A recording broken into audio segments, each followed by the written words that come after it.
गुरुग्राम का गैंगस्टर संदीप गाड़ोली अपनी मौत के 7 साल बाद एक बार फिर से सुर्खियों में है। इस समय संदीप की चर्चा एक जमाने में उसकी प्रेमिका रही पूर्व मॉडल दिव्या पाहुजा की वजह से हो रही है। दिव्या पाहुजा का 2 जनवरी को गुरुग्राम के होटल सिटी पॉइंट में रहस्यमयी तरीके से मर्डर कर दिया गया।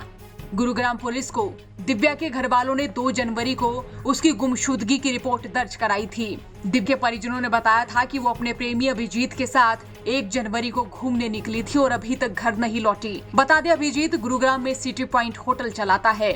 जब दिव्या के परिजनों ने अभिजीत से बात की तो अभिजीत ने कोई साफ जवाब नहीं दिया, तो परिवार वाले अभिजीत के होटल ही पहुंच गए। उन्होंने होटल वालों से सीसीटीवी फुटेज चेक कराने की बात कही तो होटल वालों ने मना कर दिया।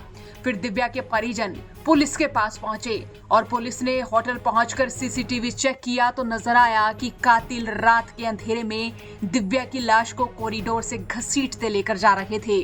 ये तस्वीरें 2 जनवरी की रात करीब 2 बजे की बताई जा रही हैं। 2 जनवरी की सुबह, जैसा कि होटल के सीसीटीवी फुटेज में दिखाई दे रहा है, दिव्या पाहुजा और होटल के मालिक अभिजीत और एक और शख्स के साथ बकायदा दिव्या पाहुजा इस द होटल सिटी पॉइंट के इस जगह पर दिखाई दे रही है। उसके बाद कुछ देर पर यहाँ पर बातचीत होती है। उसके बाद दिव्या पाहुजा जो होटल ऑनर है अभिजीत, उसके साथ बकायदा यहाँ से ऊपर जाती हुई दिखाई दे रही है। उसके बाद कमरा नंबर 111 बुक किया जाता है। उसके अंदर क्या कुछ होता है, किस तरह से दिव्या पाहुजा की हत्या की जाती है, हत्या को अंजाम क्यों दिया जाता है, यह अभी तक राज बना हुआ है। लेकिन 2 जनवरी को 10:30 बजे अचानक इस होटल में हलचल मचती है और जैसा कि सीसीटीवी में बकायदा दिखाई दे रहा है, दिव्या पाहुजा की लाश को चादर में लपेटकर 3 लोग ले जाते हुए दिखाई देते हैं।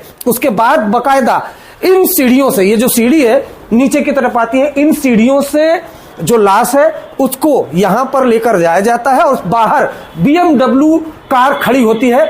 उस कार में बकायदा दिव्या पाहुजा की लाश को डाला जाता है। इधर दिव्या पाहुजा नहीं मिलती है। उसके बाद पुलिस को संपर्क करती है।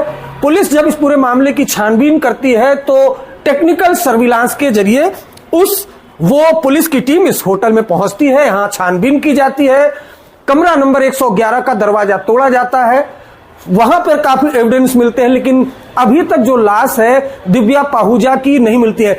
इस मामले में एक और सीसीटीवी फुटेज सामने आती है जो 2 जनवरी सुबह 4:18 की बताई जा रही है, जब दिव्या होटल के मालिक अभिजीत और एक और शख्स के साथ नजर आती हैं और तस्वीरों में नजर आता है कि दिव्या अभिजीत के साथ होटल में बुक कराए रूम नंबर 111 में जाती है। तो इन तस्वीरों ने ये तो साफ कर दिया है कि अपनी मौत से पहले दिव्या अभिजीत के साथ ही थी। लाश भी इसी होटल के इसी कमरे से बाहर लाकर निपटाई गई है। मामले में अभिजीत समेत 3 लोगों को गिरफ्तार कर लिया गया है और इसी बीच पुलिस के हत्थे चढ़ते ही अभिजीत ने कबूल किया कि उसने ही दिव्या पाहुजा की गोली मारकर हत्या कर दी और होटल में साफ सफाई और रिसेप्शन पर काम करने वालों के साथ मिलकर डेड बॉडी को अपनी BMW कार में रखवाया। और इसके बाद अभिजीत ने अपने 2 दूसरे साथियों को बुलाया और डेड बॉडी को ठिकाने लगाने के लिए अपनी कार उन्हें दे दी। लेकिन अभी तक ना वो कार मिली और ना ही मिली दिव्या की लाश।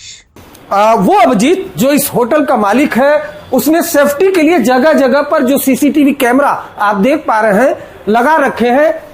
इन्हीं सीसीटीवी फुटेज ने इस होटल मालिक की करतूतों का पूरा खुलासा कर दिया और इस सनसनीखेज हत्याकांड से पर्दा उठा दिया। हालांकि अभी इस हत्याकांड में बहुत सी ऐसी चीजें हैं जो गुरुग्राम पुलिस को करनी है, इन्वेस्टिगेशन करनी है। जैसे सबसे पहले जरूरी है कि दिव्या पाहुजा की लाश को बरामद किया जाए। हत्याकांड को अंजाम क्यों दिया गया, क्योंकि दिव्या पाहुजा की जो बहन है वो आरोप कुख्यात गैंगस्टर संदीप गाड़ोली की बहन पर भी लगा रही है। तो हत्याकांड को अंजाम क्यों दिया गया, किस लिए दिया गया, इन सब की जांच लगातार गुरुग्राम पुलिस कर रही है। हालांकि अभिजीत ने प्रारंभिक पूछताछ में पुलिस को बताया कि होटल सिटी पॉइंट उसी का है जिसको उसने लीज पर दिया हुआ है। उसने ये भी बताया कि दिव्या उससे खर्चे के लिए रुपए अक्सर मांगती रहती थी। दिव्या के पास उसकी कुछ अश्लील तस्वीरें थी, जिन तस्वीरों के कारण दिव्या उसे ब्लैकमेल करती थी और अब वो मोटी रकम ऐंठना चाहती थी। अभिजीत सिंह दिव्या पाहुजा के साथ होटल के कमरे में आया और उसे अपने फोन से उन अश्लील फोटो को डिलीट कराने की कही, लेकिन दिव्या पाहुजा ने अपने फोन का पासवर्ड नहीं बताया, जिसके बाद अभिजीत ने दिव्या पाहुजा को गोली मार दी। अब दिव्या मर्डर केस में लग रहा है कि बहुत कुछ सामने आना बाकी है, जिसकी तलाश पुलिस कर रही है। गुरुग्राम से नीरज वशिष्ठ के साथ अरविंद ओझा की रिपोर्ट।